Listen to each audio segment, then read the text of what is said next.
Welcome to the I Love Coaching podcast, the show where we help coaches, entrepreneurs, and leaders build businesses that create massive impact.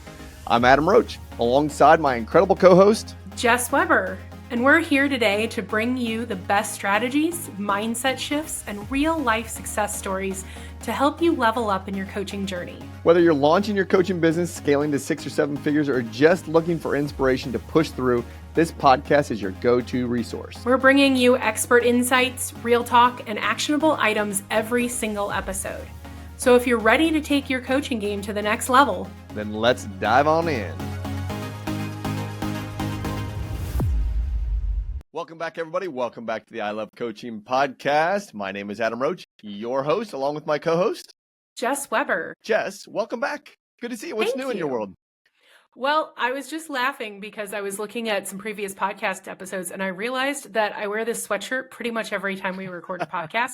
And I promised people watching on YouTube that I do own more than one sweatshirt, but this is the one that brings me the most joy. It's Journey, and they're one of my favorite bands, and it's extra like oversized and comfy, and it just makes me really happy. And so I was like, I should probably make a disclaimer that I own more than one sweatshirt. Leaving. Yes. Isn't that a Journey song? Yes. Okay, and this is good. why I we're can't name the actual recording song. audio. It's called Don't Stop Believing. So you did perfectly. Well, you know, it's funny. You're talking about sweatshirts. I'll talk about my sweatshirt. When I look at mine, I like to have hoods on all of my, I guess, my fall and winter gear here in Charleston. I have hoods on all my shirts. Yeah. Yes. Well, I have an entire closet that's in my office that is just sweatshirts because of the fact that, you know, St. Louis weather goes from, it's bipolar, you know, it goes from 20 to 70 in a weekend. So you need to have layers. So I agree. What's new with you? Oh my goodness. So many good things. Lots of moving parts, reading an incredible book right now that I'm not going to share what it is because we'll probably do a podcast on it and we'll probably hopefully get the author as a guest on our podcast. Kids have a tennis tournament this weekend. One is going to North Carolina. The other one's going, I think, to Georgia somewhere. Dana's in town. You know, the Roach household, it's nonstop. Always, always, always. It is. But it's always a good thing. You know, I appreciate the fact that we have lives that we love and that we enjoy and that we have lots of opportunity in. So I agree. And it's going to fit really well with this podcast all about joy, right? Mm-hmm. It is. Mm-hmm. So let's look at the topic, the title of this podcast, Breaking Out of Your Box and Finding Joy Again. Let's look at that box first because so many people that are listening right now, and I don't want to generalize because I'm sure there's many happy people out there, but we're not talking about being happy. We're talking about joy, right? Mm-hmm. We're talking about joy. So the box, this proverbial box that could be taking away your joy, let's talk about that first. You ever been in one of those boxes? I've been in them many a time. Actually, I would say that partnering with you and working in the coaching space is the first time I haven't felt like I was stuck in a box.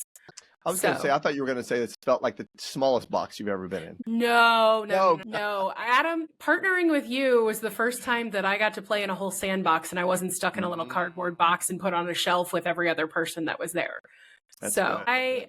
I love the opportunities that we have together in our world. And I find myself very passionate about this conversation about getting out of your box because for me, for a long time, I didn't even know I was in it, or I couldn't identify where the ceiling and the floor and the walls were of it because I was just so physically drained by being stuck in it. That's so good. And I think that's a great definition of how do I know if I'm in a box? Does it bring you energy or does it take your energy? Mm-hmm. Right? I think that's a great way to look at it. And we actually have an energy audit all about that, right? Going into your understanding what brings you energy and what takes you energy. That's a great way to define your box is what is taking your energy. I don't think of it as a box. I think of it as, we've talked about this on past podcasts, a freaking cage, right? When you're in a cage and you can actually see out of the cage, that's hard. But I was going to say, to me, cage is the next iteration of the box. So for me, it starts with a closed box. You cannot see out of it except for maybe your little breathing holes where you can like peek an eyeball out. Think like, animal in a box you're bringing home from the Humane Society or whatever. And so you really don't even hardly recognize, like, that's the entire environment that you're stuck in. You can't see up, you can't see down, you can't see out. And so it takes some level, some trigger, some event, something to help you recognize that there is more beyond the walls of the box. And then the next step is kind of taking down some of those barriers and moving into the cage, like you were saying, where you do know that there's something outside the box, but you're currently stuck in a situation or an environment that doesn't allow you to leave said cage. And then, our episodes on being an entrepreneur versus an employee, that's that iteration of escaping the cage and finding the sandbox to play in, right? Where there is no ceiling. There really are even not walls. It's just kind of a foundation of what do you want to build and where do you want to go and where do you want to take it from here? And so I think this conversation is such a good and interesting one because too many people, first of all, are in a box, but secondly, don't even know that they are currently there or don't have the language to articulate that. And so I love that we're starting with this framework. Yeah, I've been in some boxes before, and I don't last very long in boxes. It would not even feel like a box to me. It'd feel like more like a coffin.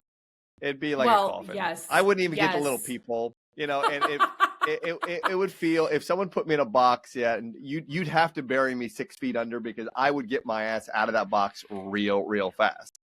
But that's because you have a true visionary entrepreneurial spirit, and not everybody does. Like that's a unique thing to you, that ability to recognize that you're in the coffin and find a way out is unique to you.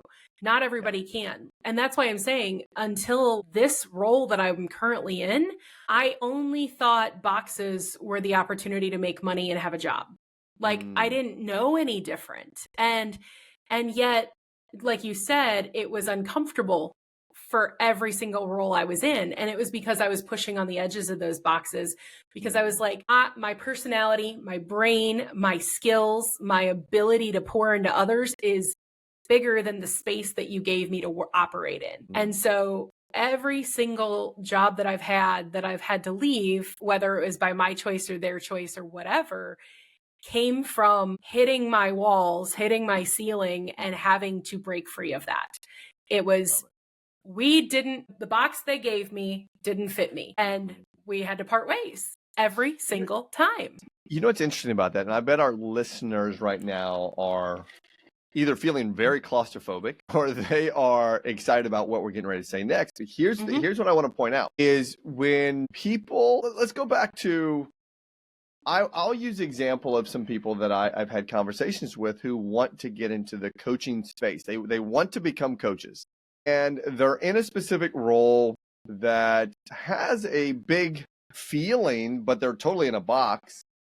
And you know what keeps them in the boxes the most of the time is the fear of not having a paycheck, the fear of having to trade their time for money. And so therefore they just stay in the box because it's safe. The box is safe, even though they don't want to be in the box, but it's safe. It's a secure environment. You know where the walls are, you know where the floor is, and you know where the ceiling is. And so there's a lot of people that take comfort or find security, to use your language, in having those defined parameters. Because let's face it, becoming an entrepreneur means being a risk taker, right? You have to bet on yourself. And there's a lot of people that are very risk adverse. And so by saying, I'm going to break out of this box, and not knowing what the next thing is, that's terrifying to so many. If you've made the transition from box to cage, you can at least see things and maybe start to be strategic. Like, okay, I'm going to exit the cage in this direction, and I can see the next 3 stepping stones, so I feel more comfortable with taking a step outside the cage.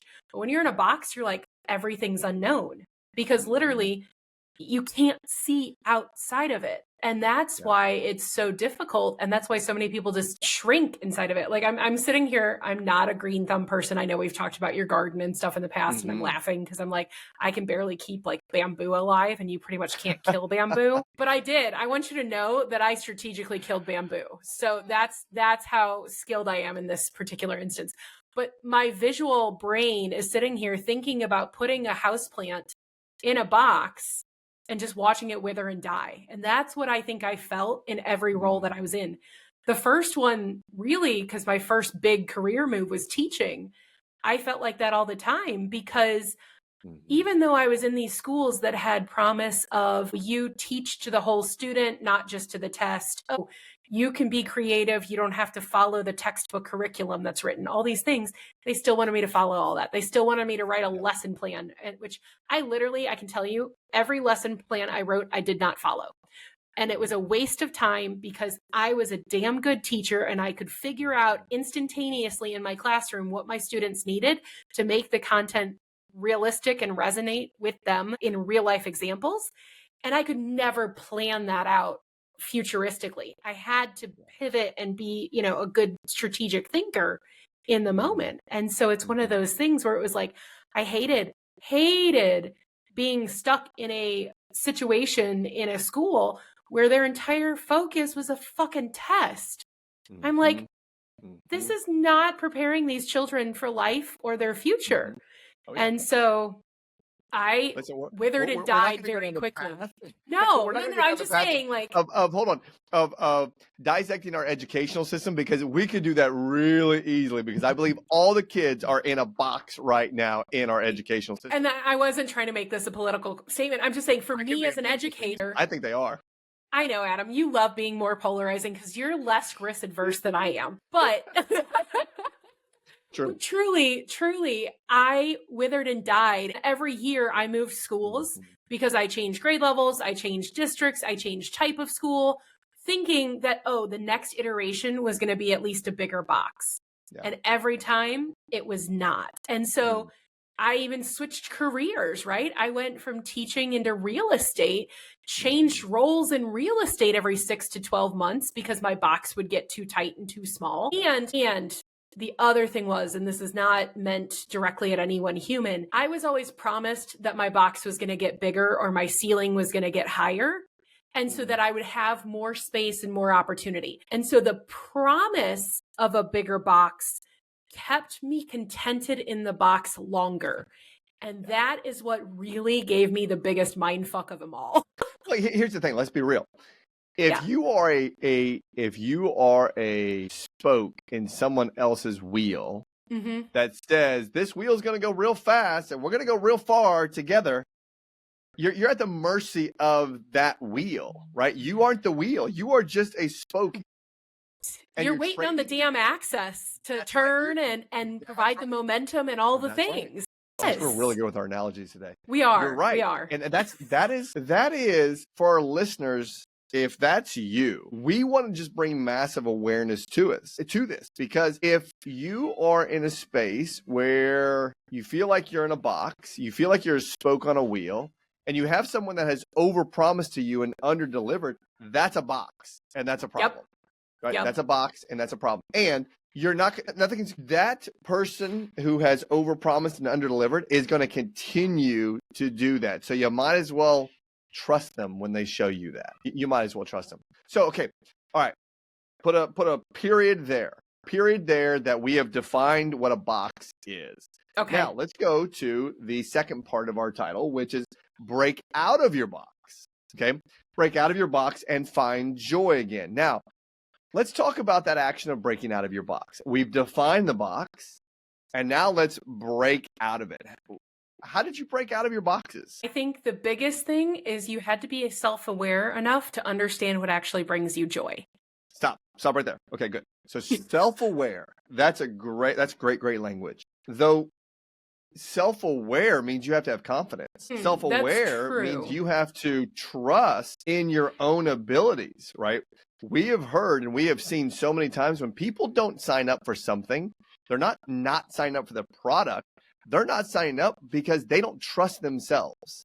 right? They don't Mhm. trust themselves to go spend the money to go do the thing because they like the idea of it, but they just don't trust themselves. So let's go to this self-awareness. And that may be more specific to you, but tell me more about that self-awareness part. Well, I think that when you are that withering plant inside the box, right? Or you're the maxed out capacity and I have no room to grow type thing. It makes you have to pause and consider the space that you're in and who you are and what can change that feeling for you. And so that's what I mean by self-awareness is recognizing the current situation and the need for change. And what is that? What is that gap that you have there? Because for me, like when it was teaching, I knew that I still to this day, right, Adam, I have the habit of thinking like an educator because innately that is who I am. Is my entire mission in life is to connect people with the knowledge, tools, and resources they need to live their most purposeful life. So as a coach, as a teacher, as a speaker, as a podcaster, as a whatever, that is still the driving force of who I was. Yep. But I had to get to a point of recognizing that and being able to articulate that and realizing that the box is not the vehicle for me to be able to do that at scale because the box did not bring me the joy. So I had to find a different vehicle that I tested a lot of boxes and realized boxes aren't the way to go. I had to find a different vehicle to deliver the thing that I know lights me up inside and motivates me and brings me joy. Okay, so what I heard you say there is to break out of your box, you had to create clarity on what does bring you joy. You had to create clarity on your own strength zones, not in your own uniqueness, not what someone was telling you, right? Yes. Because here's what we know. I can own a company and I can tell you, Jess Weber, you're really good at this. And if you're not a very secure person, if you're not a really fully clear on who you are as a human, you're going to believe me. Yes. And I want to go back to that because I think that's part of why I got stuck in so many boxes for so long was because I wasn't always being my authentic self because I was busy being what I thought they wanted me to be or who they thought I needed to be. And so I think to become a joyful person in yourself and be self-aware, it starts with authenticity. It truly does. Because I always prided myself on being efficient, which then led to me being an effective employee, right? But that efficiency wasn't just anything other than the fact that my ADHD brain works 10 times faster than everybody else's, so I can be damn efficient. And so I prided myself on that, but I hid enough and masked enough other stuff that I didn't even know I was ADHD till last year. And so it's one of those things where it was like, had I fully embraced that, now I get to tell people, hey, I have this unique ability and my brain is wired this way and I can embrace that authentically. And one, it helps me connect with other people that are like me or need me. And two, it gives me validity because people recognize, oh, it's not just her being efficient in only this space or being effective in only this role. It's actually the entire way that she operates. And it plays into my character, my personal brand, all these other things that make up my authentic self. So if we're talking about breaking out of the box, you've got to really get into self-development. You've really got to get into understanding who you are. You've got to really get into, and it's part of almost of our blueprint, which is the very first E, that's embark. We help coaches in that space of defining character shaping events that have helped them become who they are right now. And in some cases, those character shaping events have been pushed down, right? Those character shaping events have been, don't talk about that anymore, kid, or you shouldn't tell people about that, right? And actually those character shaping events, being someone that can process at a much faster, higher rate, being someone that can effectively get stuff done greater than somebody else, may have been, oh, she's just showboating. Oh, she's just showing off. But it's not true because that's your genius. That's your uniqueness. Yeah. And when we pull that out of coaches as they're going through the blueprint, they have these light bulb moments where it's like, holy shit, I didn't think that was going to be a positive, but look at the positive that it is now. Exactly. And so you hit the nail on the head. It's a lot of personal development. And I think a lot of times when you're stuck in a box, it feels like that's an impossible thing to do. But the thing is when you're stuck in a box, you can't control the walls of the box, right? It's not your box because you didn't put yourself in it per se. But what you can control is how you behave during that time that you are stuck in the box and plan a strategic exit from the box. And so the way to be intentional inside the box is to develop yourself and nurture yourself and become aware and understand and appreciate and value who you are authentically. And that is truly, to me, step one in finding that joy again is having an awareness of who you are, because then that helps you define your joy. And to me, joy is something that is innate, internal, almost indescribable. It's not a tangible, oh, it's dollars in my bank account. It's not, I have this car. Those things might bring fleeting happiness, but not true joy. And so I think that's the other distinction we want to make here is we are talking about the thing that lights you up as a human, not monetary or materialistic rewards, right? Yeah. I know you guys are liking this. I know everyone listening to this is liking this. And I'm going to go ahead and just give you a CTA right now. And that is go join our newsletter, right? Because our newsletter will bring you massive joy. So go to ilovecoachingco.com and join our newsletter. That will bring you massive joy and massive value. Jess, though, I want to talk about joy because sometimes people may think that joy, their own personal joy, whatever that joy is that they decide to define, gosh, maybe it won't make me money. It might not make me money. And that I got to make money. I got to pay the bills. And if I can't pay the bills, what's the point of having that joy? And so they actually they put making money ahead of their joy. But if they would actually step into their joy, which would probably lead them to their passions, which would probably help them make even more money what the box is making them. What do you think about that? What would you say to someone who is saying, I have a passion? I'm going to continue just to plug the shit out of I Love Coaching because it's so true. I have a passion for coaching. It is, yeah. I have a passion for coaching. It's my joy, but I don't know how to make money with it. And that's where I would say, or I'm even scared to make money, right? We've heard that before. I'm scared. I don't know what I would charge someone. Gosh, am I really worth fill in the blank money? And the answer is always yes, you are worth it. Right. Because if you are operating in a space that brings you joy, then I'm going to say that it's most likely also a place that's a genius zone for you, which means that you're going to be chapters ahead of most other people in that space. And so, yes, you can monetize it in some way or shape or form if you are operating authentically in that space. Right. And so I think anybody who is feeling like they're trying to jump the divide of box to being, that entrepreneur in their joy zone, the money is going to come with the authenticity and the journey along the way. So I would say first defining the joy and truly embracing who you are. The second thing would be figuring out what the gap is there. So what are you currently doing? And what do you need to be doing to bridge that gap and become somebody who operates only in their joy zone? And when you do that, then you will gain the clarity on how to monetize and become successful in it. Because so often, and I'm just going to continue your example of the coaching thing, we have people who think that to make money in coaching, they have to coach in the space that they're currently in a box in. Right? So if you're currently, operating a business, you think you have to coach other leaders in that business. Or if you're coaching in a specific industry, you feel like you have to coach in that industry. And when you start to be aware of your authentic self and what brings you joy, you realize that you can coach other people in that same joy zone that are further behind you in terms of success and chapters. And you can monetize that, and it doesn't have to be the box zone. So box zone versus joy zone. And figuring out that gap is really where you need to go. It is. And then this is the neat part. I would almost, as a betting man, because I hate when people say I'm not a betting man. Yes, you are. You're betting on a lot.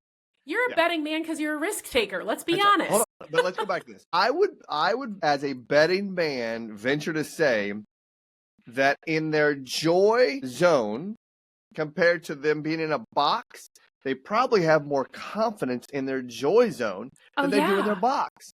And so 100%. That creates such an amazing life for them in this joy-filled space than in this box that they felt was going to help them achieve these grandiose things. Yeah. And now they are in this. We've seen it with the coaches in the community that have said, let me just read you something here. This is really cool.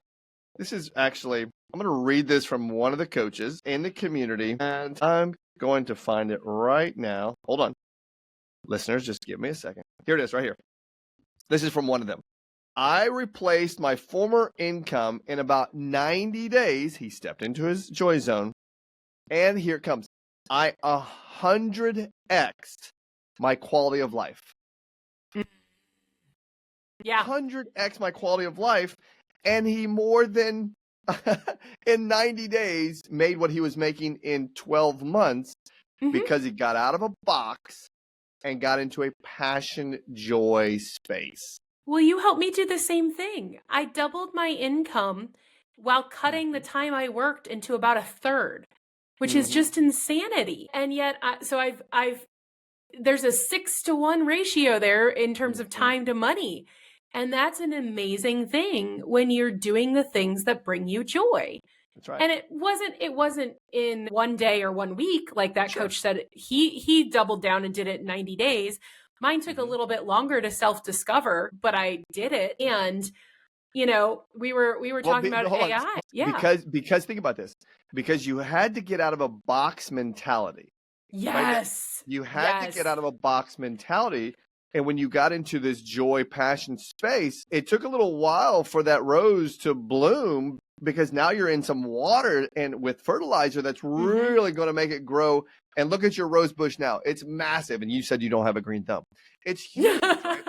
It's really, really big, because you're out of your box and you're into a space that not only do you have confidence, you're growing, you're building and developing your authority, and people look at you with an authority, from an authority space, not from a job title space.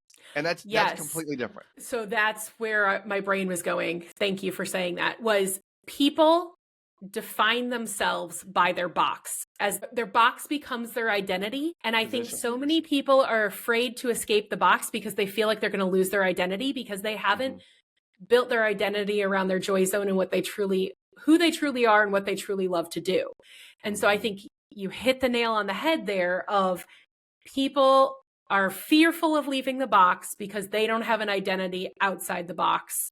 And so truly, that's where my language around authenticity and self-awareness and personal development and all those other trigger words comes in, is redefining who you are. It's redefining your identity away from your job title. 2019, when I exited all of my KW franchises, I'll be honest, there was probably at least a 12. I mean, I had been inside of that container. I'm gonna call that a container. I had been inside of that container for over 10 years at that time. And so I bet I had about a 12-month hangover of an identity crisis, because I wasn't up on a stage. I wasn't being talked with for other things. Though what I realized, what I thought was a big box, a big container, and it served me well, and I've been many blessings from that.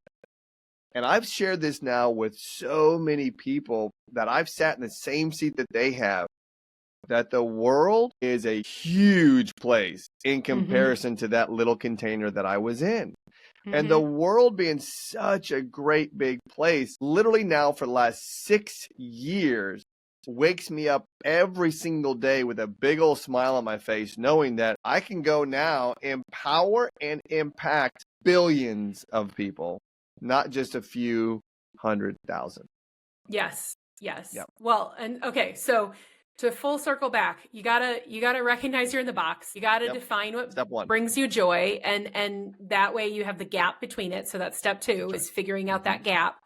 And then step 3 is creating an exit strategy and an action plan to close the gap, right? And so for us, it was through coaching. It might not be for every person, but coaching is a great opportunity to close that gap, because again, it's the freedom to be your authentic self and to help other people discover that and create their own path and journeys and opportunities.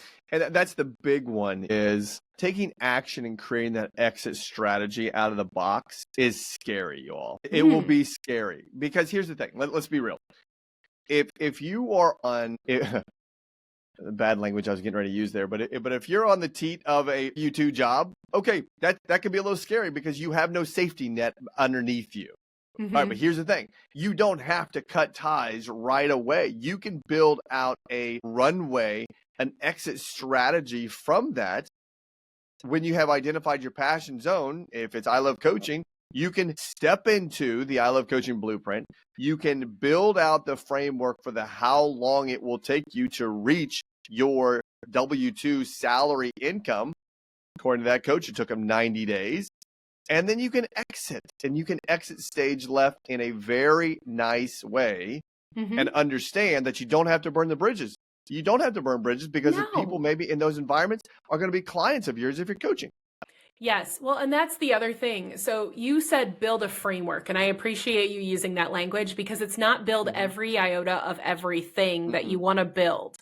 And that's where we also see people struggle with this box mentality is they feel like they have that field of dreams need. If you build it, then they will come. And so they get overwhelmed by the concept of building everything that they think will bring them joy before they actually have an exit strategy or anything else.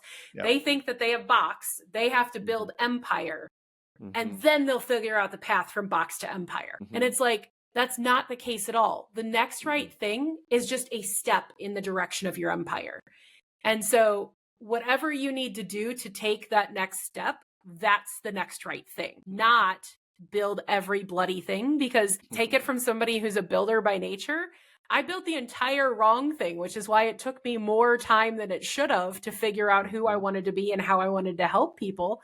Because I had the box hangover. I love that language. And so I will challenge anybody who's hearing this and going, okay, I recognize I'm in a box. I need to take action. It's going to take time to get out of your box hangover. Some people do it in 30 days. Some people do it in 3 years. You don't know what type of person you're going to be and how long you're going to be hungover. So don't feel like you have to build everything to break out of the hangover, right? Just take action and take the next step in whatever direction that needs to be for you. Well, I'm gonna continue to shameless plug.